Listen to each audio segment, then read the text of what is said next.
If you were going to create a world where everyone was well-nourished and healthy, how would you do it? You'd probably start with the farmers. You want them to grow enough calories for everyone and to make a good living at it. They're going to need seeds, land, water, fertilizer, and access to markets. You'd want to take a careful look at how the food is produced. You don't want your agricultural system to lead to diseases like avian influenza or illnesses related to pesticide use.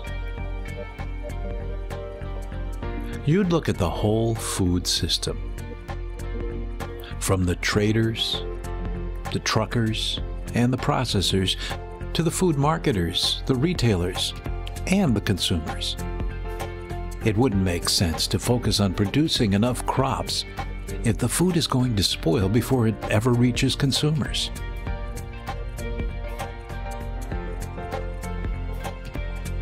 Of course, calories alone aren't enough.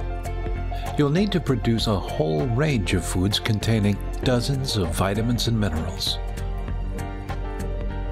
And you'll have to make sure they reach everyone, especially the children.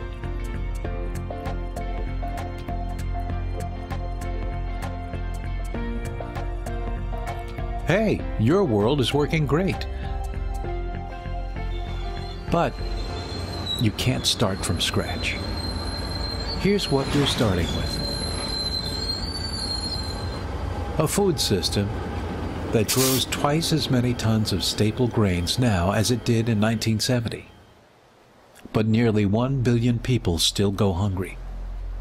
Malnutrition and hunger-related diseases kill more than 6 million young children each year.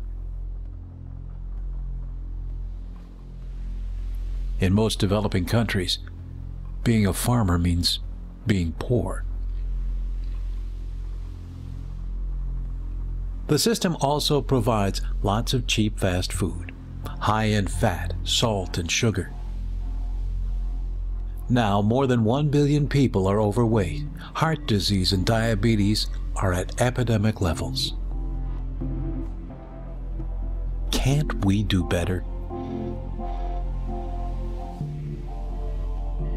All of us, working in agriculture, nutrition, and health, are trying separately to solve parts of the same puzzle. How to improve human well-being. By bringing together agriculture, nutrition, and health, we could do better.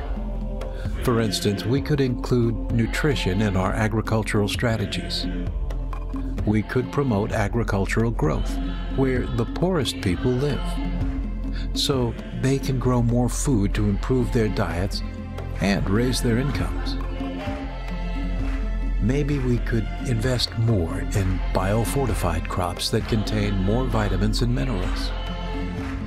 Or we could promote school farms, where kids can learn about farming, nutrition, and health.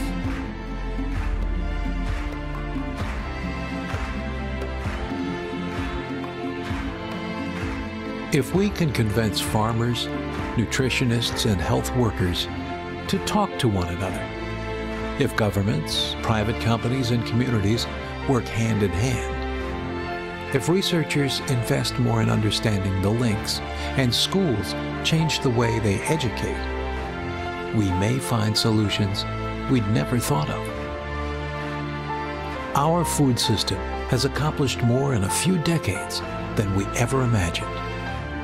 But we need to do more. We all want a sustainable food system that produces enough nutritious food for all people to live healthy lives. We've tried getting there separately. Now let's try getting there together.